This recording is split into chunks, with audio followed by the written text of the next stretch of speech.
Hai, Assalamualaikum semua. Hari ni Mun nak kongsikan resipi sup bakso yang dimakan dengan bihun dan juga resipi sambal kicap. Stay tune dengan Mun and the Kitchen channel.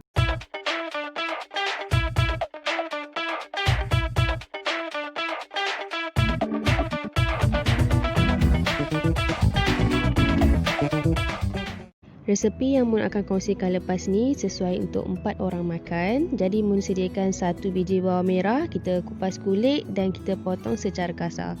Tak perlu potong halus sebab lepas ni kita akan kisar bawang merah ni. Sediakan halia dalam 1 inci, kemudian kita kupas kulit dia. Sama juga macam bawang merah tadi, tak perlu kita hiris halus. Mun guna chop garlic yang dibeli di kedai sebagai ganti kepada bawang putih asli. Boleh je kalau nak guna bawang putih asli, ambil dalam seulas 2, kemudian kita potong. Mun guna separuh sudu besar chop garlic, kemudian kita masukkan dekat dalam blender. Kemudian tuangkan sedikit air ke dalam blender bersama-sama dengan bahan-bahan tadi, bawang merah, bawang putih dan juga halia. Kemudian kita teruskan dengan mengisar bahan tersebut. Dalam resepi ni, Mun guna sup bunjut dan juga sup berencah sebagai penaik bau dan penyedap rasa. Perencah sup tu kalau boleh jangan gunakan terlalu banyak sebab kalau terlebih nanti ia akan membuatkan masakan kita rasa kelat.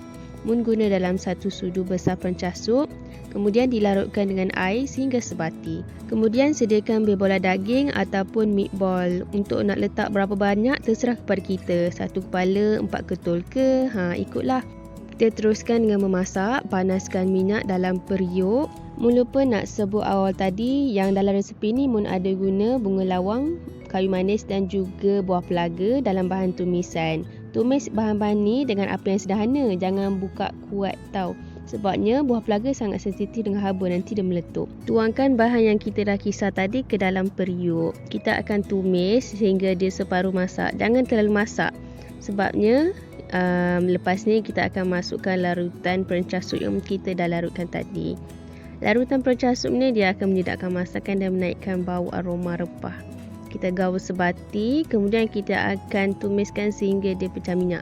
Kalau kering sangat, masukkan minyak masak lagi, kemudian masukkan air sedikit. Memang biasa pun bila semasa tumis, masakan kita jadi terlalu kering, jadi kita kena top up dengan minyak ataupun dengan air.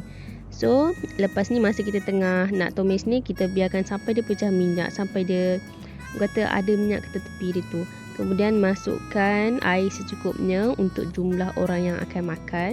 Gaulkan sekejap untuk sebatikan air dengan bahan tumisan kita tadi. Kemudian masukkan sup bunjut dan kita tutup masakan kita dengan penutup. Renihkan ataupun didihkan masakan kita dengan api yang paling tinggi supaya cepat sikit nak masak. Bila dah mendidih, buka penutup, masukkan meatball kita dengan cara yang perlahan. Maksud Mun kalau nak masukkan semua okey je, asalkan air dia tak melompat. Kalau melompat nanti pedih pula. Didihkan meatball dalam 5 ke 10 minit sebab meatball ambil masa yang agak lama untuk masak. Ialah sebab dia tebalkan dan juga bulat. Kemudian kita masukkan kobis yang dah dipiris halus dan perasakan dengan serbuk perasa dan juga garam secukupnya. Boleh je nak letak aksesori lain macam fishball ke fish cake. Okay, jom buat sambal kicap.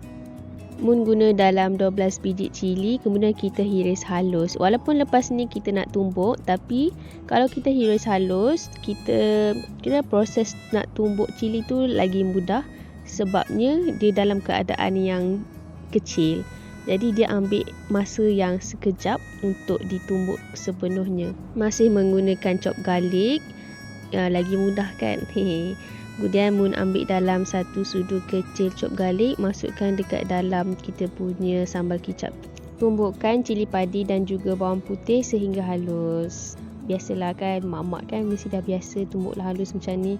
Ini dia dah halus. Lepas tu kita masukkan dekat dalam mangkuk. Masukkan air sikit dekat dalam lesung tu sebab masih ada sisa cili kan. Jadi kita tak nak bazir yang tu. Kemudian tuangkan air cili ke dalam mangkuk.